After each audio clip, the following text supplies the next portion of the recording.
I was 5'3", about 95 pounds. I was at the park down the street from my house waiting for the school bus. Usually my boyfriend, who was already graduated, would drive me to school, but he was busy. I later found out that he was cheating. Well, there was usually a few of us girls there waiting, but this day I was the only one. So I sat at the bench and had one headphone in and one out so I could listen to my surroundings. I've always been cautious of what's going on around me. As I waited, a black Honda pulled up and I immediately noticed it. I kept an eye on it because I had a bad feeling about it. I wasn't making it obvious that I was watching it because I didn't want to look crazy, but after a few minutes, two big men got out. I immediately texted my boyfriend that I was at the park and these guys were creeping me out. Of course he didn't text back, so I copy-pasted the same text to my cousin, who was home. I live with my aunt and two guy cousins, unwinding down from the night shift. I wanted someone to know the car make and color, plus it was two men, and didn't get any responses. When they got out of the car, they started to walk towards me. So I got up from the bench and walked towards the street because the bus was supposed to be there any minute. The driver actually ended up being a little late. As I stood by the street, these men walked up to me and I could feel the bad energy. One guy said hello as the others stood there staring me down. I just did a small smile and a nod, then walked away.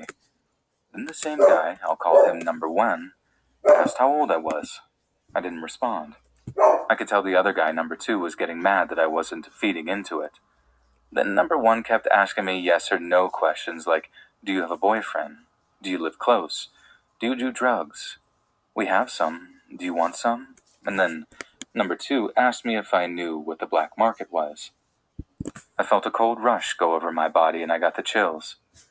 Number two, who was quiet the whole time, started to tell me how they just got back from Russia, but the way he said it was so scary, also intimidating. I knew they were from somewhere else because they had a strong accent, but I couldn't pinpoint the place. They kept telling me to go to their car because they have drugs. I said no thank you. Trust me, I wasn't a straight edge in high school, but I wasn't stupid either. I would never get into somebody's car that I didn't know. Then number one asked if I had a car. I said no and that my bus is almost here. Sorry, I have to go. And by some sort of miracle, the bus rounded the corner and the guys backed off. They had been inching closer and closer as they asked me questions, but before the bus got to me, number one handed me a card and said that he has a car shop and to call him sometime if I ever need anything. He even stated that he'd give me a free car. The card looked shifty and I didn't want to grab it, but I knew I needed that number on it to report it. So I took it and they walked off super fast. Finally, the bus stopped and picked me up. As soon as I got on, I started to cry. I had a complete meltdown. It was like all the adrenaline was keeping my mind and body aware and focused while the men were there, but as soon as I was safe, my body and mind gave out. Thankfully, there weren't many people on the bus, so the driver calmed me down before we took off and I explained to her what had happened. When she looked around for the car, they were gone. She said she saw them around me, but thought I knew them because they were so close to my person. The driver called into her dispatch saying that there was an incident so that they could notify the school. She continued to pick all the other students up, but when we got to the school, she walked me into the office. I was absolutely terrified to be alone. The principal came out and so did campus security. They were so sweet and gentle with me as they brought me back to the principal's office. Both were men and they proceeded to ask me questions about the men, the car, and the questions the creeps had asked me. I cried the whole time. Then I pulled out the card that they gave me and handed it to the principal. He looked at the security and said that he was going to call it and act like my dad, so we did. It was on speaker and the number one guy actually answered. I knew his voice as if though it were burned into my brain. It took everything in me not to have a panic attack. The principal asked the guy if he could get him a car at a good price and the guy played dumb. The principal said his daughter, me, gave him the card. As soon as he said that, the guy hung up. They tried calling again and the phone was shut off. They eventually disconnected. I could see a shift in the principal and security as soon as the phone clicked. The security got on his phone and called the police and had them come to the school. It was as if they finally knew it was real, like my crazy story wasn't made up. The principal excused himself and the security guard and they talked for a minute in the hall. I could hear everything they were saying. She's lucky to be alive. This is serious. We need to call her parents to come get her. When the police got there, they came into the office that I was sitting in and asked me for the story again and in front of the principal and security guard. I feel like they wanted to see if I was being 100% honest, so I obliged. The officers were straight up with me and told me it sounded like they were watching us girls at that park because they chose the one day that one of us were alone. He also said the card was being used as bait to get me to go where they wanted. I felt sick. I felt like I couldn't breathe. The school called my aunt, but she didn't pick up.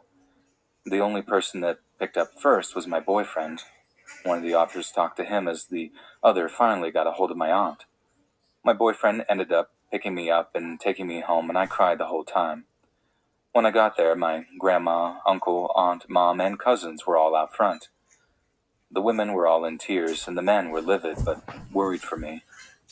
A week later, some girl at another local high school, not far from the park, was saved by other students. She was being dragged into a black Honda by two guys. The other kids stood up and grabbed her and pulled her out of the car. The principal called me into his office, and that's how I found out. They also had the same officers there and had me choose the two guys out of the picture lineup. I pointed them out fast. They were caught. It was in fact those two guys that tried grabbing the girl, a freshman girl.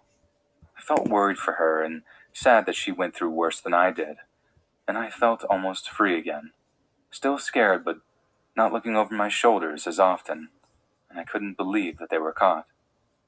After that, my family teamed up to drive me to school for the rest of the year. My boyfriend, now ex, also took me some days. I'm thankful to be alive and well, and I'm even more thankful that the girl was also saved by the courageous kids at her high school.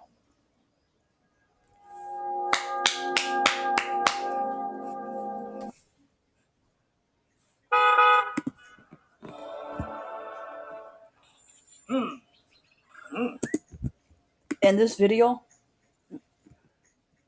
I asked and he said yes, so don't worry, I'm not copywriting.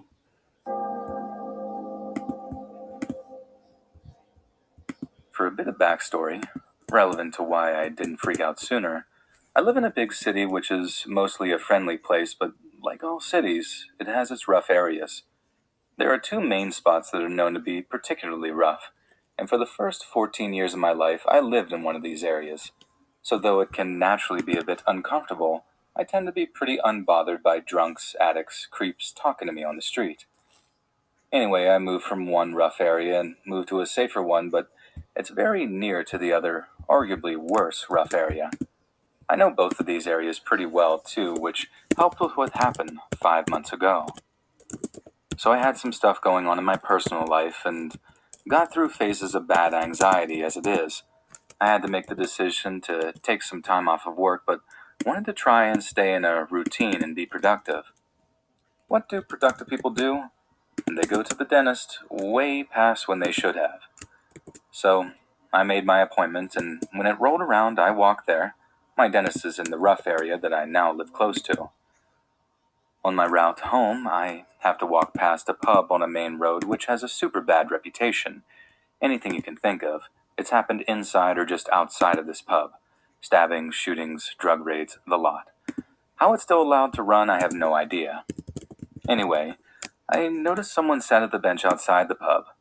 I have my headphones in, but see him saying something, so I assume he's asking me for a lighter or something, and I take out an earplug. He asked me if I want to join him for a drink. This was around 11:30 a.m., by the way. I just slightly laughed and said no thanks. Now, as soon as I got a few steps away, I had this bad feeling like something was just not right, but as mentioned, I was going through a phase of bad anxiety, so I chalked it up to being that. After about 2 minutes, I go to turn left and see the man walking in my direction in the corner of my eye. I told myself it was nothing, but took my headphones out anyway just in case, as I was about to walk through a narrow road that leads to a car park and is always very empty. All of a sudden, I hear him shouting at me. "Hey, miss, I want to talk to you, wait." The usual stuff. He catches up to me and tells me, "I'm not a creep, but you're too beautiful to let go." I try and stay polite, but also make it clear I'm not interested. I have no idea why, but seemed to have lost the ability to lie, so when he asked if I was single, I said yes. When he asked what I was doing that night, a Friday, I said I had no plans. I 100% know I should have lied, and as the truth came out, I was really annoyed with myself, but hey, ho. He seemed to get the message, and I say I really have to go, so I carry on walking, thinking that's the end of it. So I make my way across the big car park. Also worth noting here that I can only go two ways, where I'm heading or back the way I came. At the end of the car park is a cycle pedestrian lane that has a massive wall on one side with two lots of steps that lead to a car park to a retail park, and bushes on the other end is super narrow. I get into the lane and hear footsteps like someone is running, probably a jogger. I'm being paranoid until right behind me I hear, "At least give me your number." I finally start to panic and realize actually it's not my anxiety, and this is incredibly shady. I give him a number but change the last digit, and this guy proceeds to attempt to drop call me. Clearly my phone doesn't ring, and he then starts getting annoyed, saying I need to give him the right number. I apologize. He then has his hand basically on my phone, stood way too close to me, and orders me to type his number in and drop call him. Awesome. Creep now has my number. Still not enough for him. I reiterate that I'm on my way somewhere and seriously need to get going. What happened next is honestly a blur, and I must have had a massive adrenaline rush. He had something, but I can't remember what. I think I sort of blacked out. And then he grabbed me by the elbow. Next thing I knew, I was at the top of one of the sets of steps that led to a much busier and open space. I had obviously panicked, yanked my arm free, and legged it. Pretty impressive how fast I got on all those steps, considering I haven't been in the gym in months. Luckily, one of my friends works in one of the stores in the retail park, so I walked over to it, practically looking over my shoulder the whole time. I find my friend, visibly shaking, can barely speak. She asks if I'm okay, and I just burst into tears. I gather my thoughts and say what just happened and try to downplay it, saying that I'm just being dramatic. He's been calling my number this whole time. She takes my phone and notes his number and then blocks him. She takes me to the staff room and convinces me to file a police report, which I do. Unfortunately, though, I found out street harassment is not actually illegal where I live, but because he made physical contact, it might not be a complete lost cause. Police tell me they will be in touch. Now fast forward until around 2 weeks ago, my mom's friend who knew about what had happened sent her an article and asked her to show me. I genuinely couldn't believe my eyes. It was about a man who had followed a girl and then assaulted her in the same rough area. At the end of the article, it's a picture, and it's him. I haven't heard anything from the police, and since he had already been charged, I figured there wasn't any need for me to contact them again. I wish that they had taken what I said more seriously, though, as I specifically remember my friend saying someone younger or less used to that behavior might not have got away or ran, which was what convinced me to file the report in the first place. Thank you.